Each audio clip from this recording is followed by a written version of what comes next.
ஏக இறைவனின் சாந்தியும் சமாதானமும் நம் அனைவரின் மீதும் உண்டாவதாக. எல்லா புகழும் இறைவன் ஒருவனுக்கு. இஸ்ரேலிய படைகள் காசால இருந்து பின்வாங்க போறாங்க.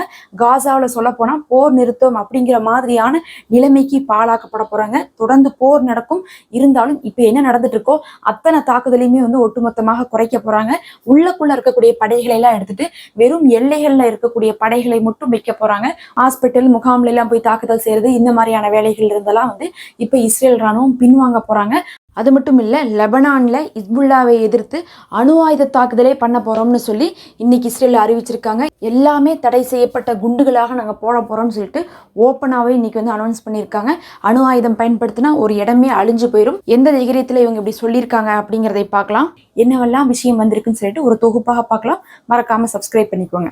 முதல்ல காசாவுடைய நிலவரம் பார்க்கலாம். நம்ம தினமுமே இறந்தவர்களுடைய எண்ணிக்கை பார்த்துட்டு இருக்குமே, அது இல்லாமல் காணாமல் போனவங்களுடைய எண்ணிக்கையை கேட்டா நம்ம இன்னுமே அதிர்ச்சி அடைந்து விடுவோம். இதுவரையும் போர்ல கிட்டத்தட்ட ஒரு 40,000 பேர் இறந்துட்டாங்க அப்படிங்கிறது நமக்கு தெரியும். அதுல ஒரு 18,000 பேர் குழந்தைகளாக இருக்கிறாங்கன்னு சொல்லிட்டு சொல்லப்படுது.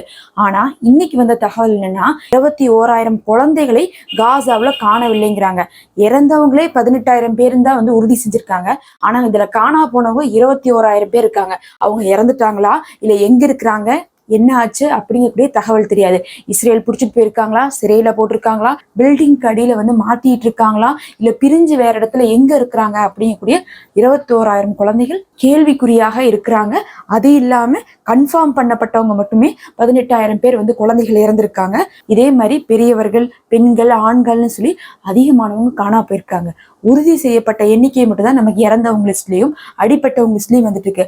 அதுதான் 40,000 இறந்தவங்க, 85,000 பேர் அடிபட்டு தீவிர சிகிச்சையில இருந்துட்டு இருக்கக்கூடியவங்க ஹாஸ்பிட்டல்ல. ஆனா இது இல்லாம காணா போனவங்க இவர்களை விட அதிகமாக இருக்கிறாங்க அப்படிங்கிறது ரொம்ப அதிர்ச்சி தரக்கூடிய தகவலாக இன்னைக்கு அமைஞ்சிருக்கு. அதே போல அனாதையாக்கப்பட்ட குழந்தைகள் பார்த்தா 17,000 குழந்தைகள் அனாதையாக்கப்பட்டிருக்காங்களாமா. இவங்க எல்லாம் பார்த்தா இந்த காணா போனவங்க, அடிப்பட்டவங்க, இறந்தவங்க லிஸ்ட்ல எல்லாம் வரமாட்டாங்க. இவங்க எல்லாம் நல்லா இருக்கவங்க லிஸ்ட்ல 17,000 பேர் அனாதைகளாக இருந்துட்டு இருக்காங்க. அவங்களுக்கு தாயும் இல்லை, தந்தையும் இல்லை. ஒருத்தவங்க இல்லாட்டினா அனாதைகள் கிடையாது. 2 பேருமே அவங்க அந்த போர்ல இழந்து அவங்க அந்த குழந்தைகள் இப்ப அந்த போர் நடக்கக்கூடிய சூழ்நிலையில எந்த ஒரு ஆதரவும் இல்லாம தனியா இறந்துட்டு இருக்காங்க. ஏற்கனவே அங்க வீடு இல்லை, சாப்பாடு இல்லை, எதுவுமே இல்லை. அப்படி இருக்கும்போது குழந்தைகளே தனியா இருக்கக்கூடிய நிலைமைக்கு இந்த போர் ஆளாகி இருக்கு. ஜீரணிக்கவே முடியாத ஒரு விஷயமா இருக்கு. சமீபத்துல நம்ம ஒரு மாசத்துக்குள்ள பாத்தீங்கன்னா ஒரு வீடியோ போட்டிருப்போம். அதுல ஒரு பையனுடைய வயசு என்னன்னா 13 வயசு. அந்த பையன் சொல்றான், எங்க அம்மா இறந்துட்டாங்க. நாங்க ஃபர்ஸ்ட் அட்டாக் நடக்கும்போது எங்க அம்மா இறந்துட்டாங்க. நாங்க எங்க வீட்டுல இருந்து காலி பண்ணி அகதிகள் முகாம், எங்க வீட்டுல பார்த்தா நான் தான் பெருசு. எனக்கு 13 வயசு. எனக்கு கீழே 6 பேர் இருக்காங்க. அதுல கடைசி குழந்தை பார்த்தா கடைசி தங்கச்சிக்கு 6 மாச குழந்தை. அப்ப யோசிச்சுக்கோங்க, இவனுக்கு 13 வயசு, கடைசி குழந்தைக்கு 6 மாசம்னா இடைப்பட்ட வயதுலதான் இன்னும் 5 பேர் இருக்காங்க. யாருக்குமே விவரமே தெரியாதுன்னு சொல்லலாம்.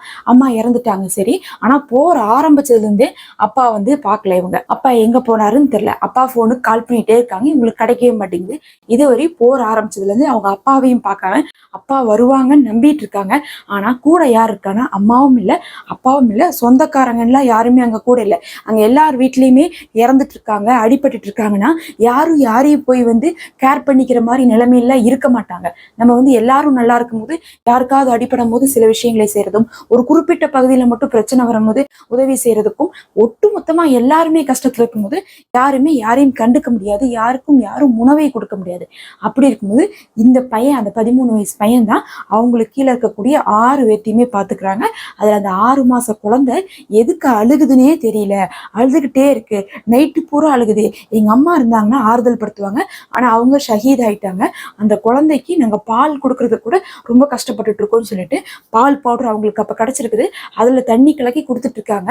ஆனா அதுக்கப்புறம் கூட அவங்களுக்கு எல்லாம் பொருட்கள் கிடைச்சிச்சா கிடைக்கலையா அப்படிங்கிறது தெரியல. அவங்க ஒரு நாளைக்கு ஒரு நேரம் தான் சாப்பிடுவாங்களாமா.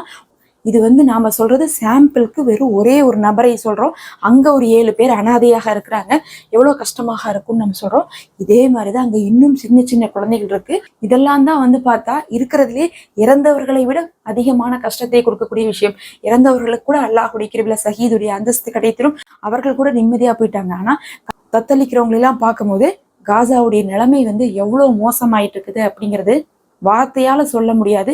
எப்படியாவது இந்த போர் நின்றாதா அப்படிங்கிறத நாம் எதிர்பார்த்துட்டு இருக்கோம். இன்னைக்கு நெத்தனியாக ஒரு அறிவிப்பை கொடுத்திருக்காரு, நேற்று இரவே கொடுத்திருந்தாரு. அவர் சொல்லக்கூடிய விஷயம் என்னன்னு பார்க்கும்போது, காசாலும் நாங்க ஜெயிச்சிட்டோம். கிட்டத்தட்ட காசாலும் நாங்க என்ன பண்ண போறோம்னா, இப்ப வந்து படைகளெல்லாம் வெளியே எடுக்க போறோம். எடுத்து கொண்டு போய் என்ன பண்ண போறோம், இஸ்ரேல்ல வந்து நாங்க எடுத்துட்டு கொண்டு போய் என்ன பண்ண போறோம், லெபனான்ல நாங்க வந்து தாக்குதல் செய்யறதுக்கு அந்த படைகள் எல்லாம் பயன்படுத்த போறோம். அதனால நாங்க என்ன பண்ண போறோம்னா, காசால வந்து தரைவழி தாக்குதல் எல்லாம் குறைக்க போறோம்னு சொல்லியிருக்காங்க.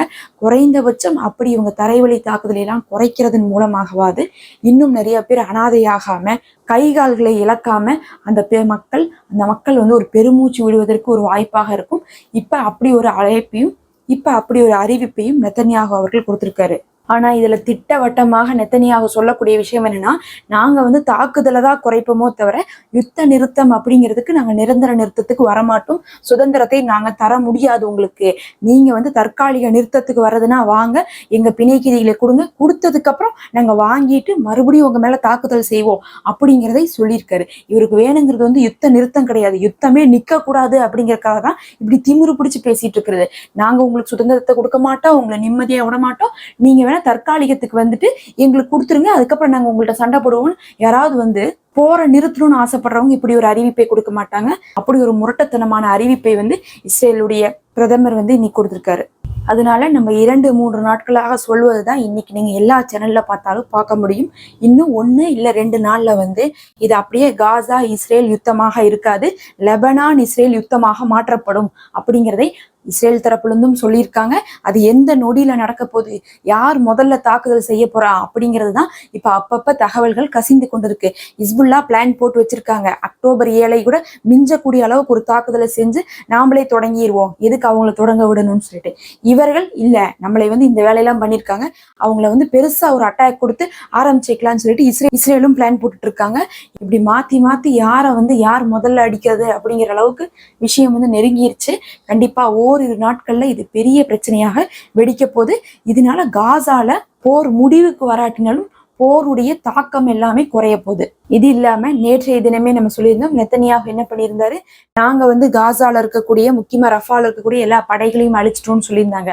ஆனா அதே மாதிரி இன்னைக்கு ராணுவத்தை சேர்ந்த ஒரு அதிகாரியும் இதை சொல்லியிருக்காரு, நாங்க ரஃபால எந்த படைகளையும் விட்டு வைக்கல, அழிச்சிட்டோம், இருந்தாலும் அவங்க மீதம் இருக்கிறாங்க, செயல்பட முடியாத மாதிரி அவங்கள ஆக்கிட்டோம் அப்படின்னு இருக்காங்க. முதல்ல அழிச்சிட்டோம்ட்டாங்க, அதுக்கப்புறம் என்ன சொன்னாங்கன்னா அழிக்கல, ஆனா அவங்க என்ன பண்ணிட்டோம், கட்டுப்படுத்திட்டோம், இனி அவங்களால எங்களை ஒண்ணுமே பண்ண முடியாதுன்னு சொல்லியிருக்காங்க. அந்த பேட்டி கொடுத்து 1/2 மணி நேரம் கூட ஆகல, அல்கசாம் படை ஒரு வீடியோ வெளியிட்டிருக்காங்க. கடுமையான தாக்குதலை, வான்வெளி தாக்குதலை செய்திருக்காங்க இஸ்ரேல் மேல. அது ஏதோ புதிய விதமான ஆயுதங்களை இந்த தடவை பயன்படுத்தி இருக்காங்க. இதுவரையும் வந்து அதை அவர்கள் பயன்படுத்தவே இல்லை, அதை பயன்படுத்தி அடிச்சிருக்காங்க. இவங்க இந்த மாதிரி அவ்வப்போது இஸ்ரேல் என்ன பண்றாங்க, பொய்யான விஷயத்தை சொல்லிதான் வந்து வாங்கி கட்டிட்டு இருக்காங்க. அது மூலமாக ரஃபால நாங்கெல்லாம் வந்து நிலைத்துதான் இருக்கிறோம், உள்ள இருக்கவங்களுக்கு அடி விழுந்துட்டுதான் இருக்குது அப்படிங்கிறதை வந்து அவங்க காமிச்சிருக்காங்க. இது மட்டும் இல்லாம நாங்க அணு ஆயுத தாக்குதலும் வந்து லெபனான் மேல செய்வோம். இதுவரையும் நாங்க காசால அணுகுண்டெல்லாம் போடல, ஆனா ஹிஸ்புல்லா மேல அணுகுண்டும் போடுவோம், நாங்க வந்து தடுக்கப்பட்ட ஆயுதங்கள் எல்லாமே பயன்படுத்துவோம்னு சொல்லிட்டு நெத்தனியாக சொல்லியிருக்காரு. இதை பத்தி வந்து ஆய்வாளர்கள்லாம் என்ன சொல்றாங்கன்னு பார்த்தா, அவங்களுடைய கோவத்தை வெளிப்படுத்துறதுக்காகத்தான் இந்த மாதிரியான வார்த்தைகளை சொல்றாங்க. காசா போர் ஆரம்பிக்கும் போது இந்த மாதிரி சொன்னாங்க, ஆனா அணு ஆயுதங்களை பயன்படுத்தல, ஆனா பாஸ்பரஸ் குண்டுகள் இந்த மாதிரியான விஷயங்கள்லாம் பயன்படுத்தினாங்க. நேரடியாக அணு ஆயுதத்தை அவங்க பயன்படுத்த மாட்டாங்க, ஏன்னா அவங்க பயன்படுத்தினா திரும்ப என்ன பண்ணுவாங்க, ஹிஸ்புல்லா பயன்படுத்துவாங்க, அப்படி இல்லாட்டினா ஈரான் வந்து பயன்படுத்துவாங்க இஸ்ரேல் மேலே அப்படின்னு அவங்களுக்கு நல்லா தெரியும் அப்படிங்கிறதை ஆய்வாளர்கள் சொல்கிறாங்க. இருந்தாலும் நெத்தனியாகு இன்னைக்கு இந்த ஒரு விஷயத்தையும் தன்னுடைய அறிவிப்பில் அறிவிச்சிருக்காரு. இதெல்லாம் வந்து இஸ்ரேல் சொல்லுது, அதுக்கு பதிலுக்கு ஹிஸ்புல்லா ஏதாவது சொல்லாமல் இருப்பாங்களா? கண்டிப்பா சொல்லுவாங்க. அவங்க என்ன சொல்லியிருக்காங்கன்னா, நீங்க எங்க மேல போற தொடுங்க, நாங்க உங்க மேல 5 லட்சம் ஏவுகணைகளை வீச போறோம் அப்படின்னு சொல்லியிருக்காங்க.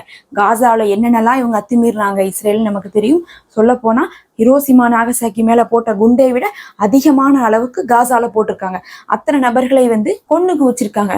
இதுக்குதான் வந்து ஹிஸ்புல்லா என்ன சொல்லியிருக்காங்கன்னா, நீங்க போற ஆரம்பிச்சா எங்க மக்களை தான் கொல்ல பார்ப்பீங்க, அதனால நாங்க உங்களுக்கு என்ன பிளான் பண்ணி வச்சிருக்கோம்னா, தினமும் 2000 ஏவுகணை அனுப்புவோம், அது இல்லாம உங்களுக்கு இந்த போர்ல வந்து ஒரு 5 லட்சம் ஏவுகணை தயார் நிலையில இருக்கு உங்க மேல வந்து விழுகிறதுக்கு அப்படின்னு இருக்காங்க.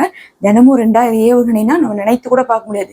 இப்ப பாத்தீங்கன்னா இத்தனை நாள் போர் நடந்துட்டு இருக்கு, முதல் நாள்ல ஒரு அதிகமான ஏவுகணை தாக்குதல் பண்ணாங்க அக்டோபர் 7, அதுக்கப்புறம் அந்த அளவுக்கு வந்து ஆயிரக்கணக்கானதெல்லாம் போல, 100கணக்கானதா போயிட்டு இருக்கு.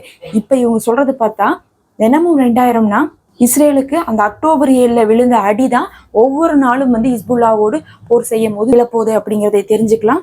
இது அவர்களுக்கு என்ன தாக்கத்தை கொடுக்கும்னு பார்த்தா 70 ஆண்டுகள் இஸ்ரேல் பின்னோக்கி போயிடும். 70 ஆண்டுகள் பின்னோக்கி போகுதுன்னா அவங்களுடைய பொருளாதாரம் எல்லாமே, வளர்ச்சி எல்லாமே போயிடும். கட்டிடங்கள் முதல் கொண்டு எல்லாமே அவங்க இடிச்சு விட்டுருவாங்க. இப்ப காசா என்ன இருக்கு? காசா ஒரு 70-80 ஆண்டுகள் பின்னோக்கி போய்விட்டது.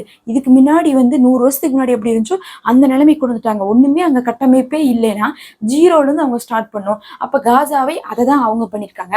அதை தான் வந்து லெபனான் இப்ப இஸ்ரேலை பண்ணுவாங்க. அந்த 5 லட்சம் ஏவுகணை இவர்களுக்கு 70 ஆண்டு வளர்ச்சிகளை ஒட்டுமொத்தமாக அளிக்க போகுது. இன்னும் அவங்க ஒரு வார்த்தை நல்லா சொல்றாங்க, நீங்க வந்து இவ்வளவு பறந்து விரிஞ்ச இராணுவமா இருக்கிறீங்க, உங்கள்கிட்ட வான்வெளி சாதனங்கள் இருக்கு, அது இல்லாம உங்களுக்கு விமானங்கள் இருக்கு, எல்லா விஷயத்தையும் வச்சிருக்கீங்க, அமெரிக்காவுடைய சப்போர்ட் முதல் கொண்டு இத்தனை வச்சுட்டு உங்களால ஹமாஸவே சமாளிக்க முடியல. ஆனா எங்கள்கிட்ட வரீங்களே, நாங்க உங்களுக்கு நிகரானவங்க, எங்கள்கிட்டயும் உங்கள்கிட்ட இருக்கக்கூடிய அனைத்துமே இருக்கு, அப்ப நீங்க எப்படி சமாளிப்பீங்கன்னு சொல்லிட்டு அவர்கள் கேட்டிருக்காங்க. இதான் வந்து இஸ்ரேல் இருக்கக்கூடிய பொதுமக்களும் ஆய்வாளர்களும் சொல்லிட்டே இருக்காங்க. நம்மனால ஹமாஸே சமாளிக்க முடியல, அவங்கள்ட்ட ஒண்ணுமே கிடையாது, அவர்களால நீர்ல சண்டை போட முடியாது, ஹெலிகாப்டர்லாம் அவங்க பயன்படுத்துறது இல்ல, விமான தாக்குதல் பயன்படுத்துறது இல்ல, அயன்டோம்னு எதுவுமே இல்ல, இந்த மாதிரி எதுவுமே இல்லாத அவங்கள்ட்டயே நம்மளால சமாளிக்க முடியலையே, நம்ம போய் ஹிஸ்புல்லாட்ட மோதலாமான்னு கேட்டுட்டு இருக்காங்க. அந்த கேள்வியை இன்னைக்கு ஹசன் நஸ்ருல்லா அவர்களும் கேட்டிருக்காங்க. அது எங்கள்ட்ட இருக்கக்கூடிய ஆயுத களஞ்சியங்களும் 5 லட்சம் ஏவுகணைகள்லாம் நீங்க கொஞ்சம் சிந்திச்சு பாத்துக்கோங்க அப்படின்னு சொல்லிட்டு இஸ்ரேலுக்கு வார்னிங் கொடுத்திருக்காங்க. வீடியோக்களே வெளியே இருக்கு. கிரியட் சமானா போன்ற பகுதிகள்ல இருந்து அந்த இடங்களே வந்து அழிக்கப்பட்டிருக்குன்னு தான் சொல்லணும். ஒட்டுமொத்தமாக வந்து அது ஹிஸ்புல்லாவுடைய கண்ட்ரோல்ல தான் இருந்துட்டு இருக்குது. அதனாலதான் வந்து பார்க்கும்போது அந்த வீடியோல இப்ப வெளியாயிட்டு இருக்குது. அது இல்லாம நம்ம நேற்றைய தினமே சொன்னோம், ஹவுதிக்களும் இவர்களை அடிக்கிறதுக்காக வந்து காத்திருக்காங்க, நேற்றே தாக்குதலை ஆரம்பிச்சாங்கன்ட்டு. அவங்களும் இன்னைக்கு வீடியோ வெளியிட்டு இருக்காங்க. ஐஃபாவுடைய துறைமுகத்தை தாக்கக்கூடியதாக அவர்கள் அதுல காட்சிப்படுத்தியிருக்காங்க. அப்ப கப்பல்களை மட்டும் அடிக்கிறது இல்லாம இவர்கள் வந்து ட்ரோன் அட்டாக்கையும் வந்து நேற்று இன்னைக்குன்னு சொல்லிட்டு தொடர்ந்து செய்திருக்காங்க. அதிகமான தாக்குதல் செய்திருக்காங்க. இதுல ஒரு விஷயத்தை கவனிக்கணும். லெபனான்ல போர் ஆரம்பிச்சா என்னாகும்? பொதுமக்களை தான் இஸ்ரேல் தாக்குவாங்க.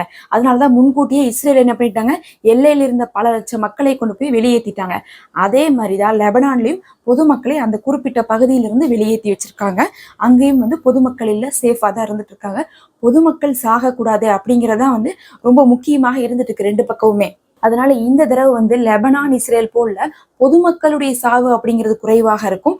அதுக்கு பதிலாக வந்து இஸ்ரேல் இராணுவமே ஒட்டுமொத்தமாக தாங்க முடியாத இழப்பை சந்திக்க போகுது அப்படிங்கிறதான் ஆய்வாளர்கள் சொல்றாங்க. இது ரொம்ப ப்ரிப்பேர் ஆயிட்டாங்க. இதுக்கு முன்னாடி இவங்க செஞ்சதெல்லாம் ஒரு பக்கம் இருக்கட்டும், 8 மாசமா காசால செஞ்சுட்டு இருக்கிறத பார்த்துட்டு தான் இருப்பாங்க. பார்த்துட்டு தான் இவங்க ரெடியா இருக்காங்க. அப்படிங்கும்போது அதெல்லாம் வந்து சமாளிக்கக்கூடிய அளவுக்கு இவங்க எல்லாத்தையுமே செஞ்சிருப்பாங்க. இவங்க வந்து விமானத்துல வந்து குண்டு போடுவாங்க அப்படிங்கிறது கூடவா தெரியாம அங்க வந்து 8 மாசமா வந்து இருந்து சண்டை போட்டுட்டு இருக்க முடியும். அதனால பார்க்கும்போது லெபனான் வந்து காசா மாதிரி ஆக போகுதுன்னு சிலர் நினைச்சிட்டு இருக்காங்க. அப்படி ஆகக்கூடிய சூழ்நிலை இருந்தா யாரும் போரை தொடங்க மாட்டாங்க.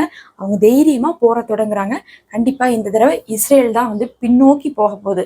இதெல்லாம் தான் இப்ப வந்து முக்கியமான செய்திகள். நம்ம அடுத்த ஒரு காணொளியில இன்னும் சில தகவல்களோடு உங்களை சந்திக்கலாம். தொடர்ந்து இணைந்திருங்கள்.